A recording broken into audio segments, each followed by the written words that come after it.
আর শুক্রবার নিরামিষ সন্তোষী পুজোর জন্য আর ঝিঙে পোস্ত করব। আর এই যে কচু কচু ছিলে নিয়েছি, কচু ভাজা করব। কচু ভাজা লাল লাল করে ভেজে খেতে সুন্দর লাগে। আর এই বেগুন ভাজা করব, মুগ ডাল। আজকে এই মেনুই হবে। অনেকে ঠান্ডা লেগে যায় বলে এই কচু খেতে চায় না, কিন্তু এই কচুকে যদি আমরা লবণ দিয়ে মাখিয়ে নিয়ে কচুর মধ্যে যে এটা যে নিউক্লিয়াসটা থাকে না, ওইটাকে এরকম করে বের করে দিই, বের করে দিয়ে ধুয়ে ফেলে দিলাম। তারপরে যদি আমরা ভাজা করি তবে আর তাহলে ঠান্ডা লেগে যায়, ভয় থাকবে না।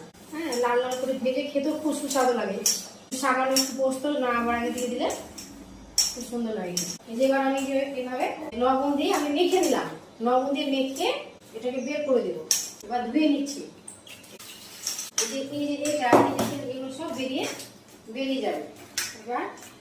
আর এতে কি ভাজতে সুবিধা হয়। এটাকে আমি ধুয়ে ফেলে দিলাম, সেটা তুলে নিয়েছি।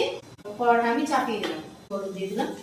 আগে যেহেতু লবণ দিয়েছি সামান্য একটু লবণ দিয়ে মাখিয়ে দিলাম। মাখিয়ে আমি কচুটাকে এবার ভেজে দেবো, লাল লাল করে ভেজে দেবো। কচু ভাজাটা একটু পোস্ত দিয়ে নেড়ে চেড়ে এই আমি